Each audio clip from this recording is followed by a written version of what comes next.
హైదరాబాద్లోని ఆర్టీసీ కళాభవన్లో రాష్ట్ర రోడ్డు రవాణా సంస్థ గ్రాండ్ ఫెస్టివల్ ఛాలెంజ్ 2023-24 ఉత్తమ ఉద్యోగుల పురస్కారాల కార్యక్రమం జరిగింది.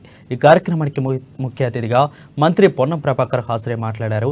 సంస్థ శ్రమపడిన వారికి ప్రోత్సాహం కోసం గుర్తింపు ఇవ్వాలని ఉత్తమ ఉద్యోగులకు అవార్డు ఇస్తున్నట్లు తెలిపారు. మహాలక్ష్మి పథకం విజయవంతంగా ముందుకు వెళ్తుందని అన్నారు. ప్రతి సంవత్సరం అత్యుత్తమ విధులు నిర్వహిస్తున్న మహిళా ఉద్యోగులకు మహాలక్ష్మి స్కీమ్ పేరు మీద అవార్డు ఇవ్వాలని ఆర్టీసీ ఎండీని కోరారు. ఇక కార్మికుల పెండింగ్ బకాయిలపై సీఎంతో చర్చిస్తామని పొన్నం ప్రభాకర్ హామీ ఇచ్చారు. వేల ట్రిప్పులు తిరిగే సందర్భంగా చిన్న చిన్న అంశాలు వస్తాయి. నేను వాటిని ఏం పట్టించుకోను, కానీ అవి కూడా లేకుండా ఉండాలనేటువంటి మాట కొరకు మాత్రం చెప్తా ఉన్నా. నేను గతంలోనే ఎండి గారు కూడా చెప్పడం జరిగింది.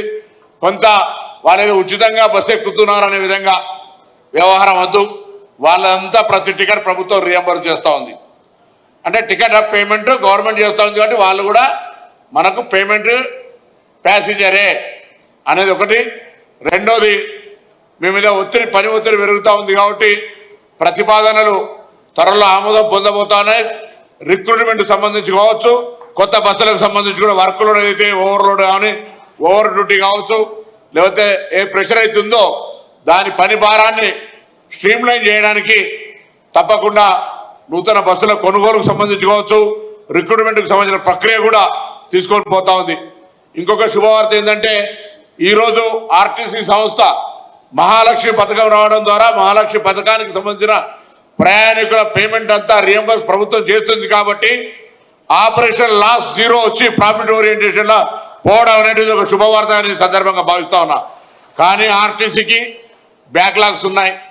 ఇవాళ నమస్తే తెలంగాణ పొద్దుగా లేచి 6 గంటలకు పేపర్ చూస్తే ఈ ప్రభుత్వం వచ్చినాకనే ఏదో తప్పు జరిగినట్టుగా, మరి ఆర్టీసీ కార్మికులై అదేవిధంగా సిసిఎస్ ఫండ్స్ తీసినట్టుగా పత్రికలు రాశారు.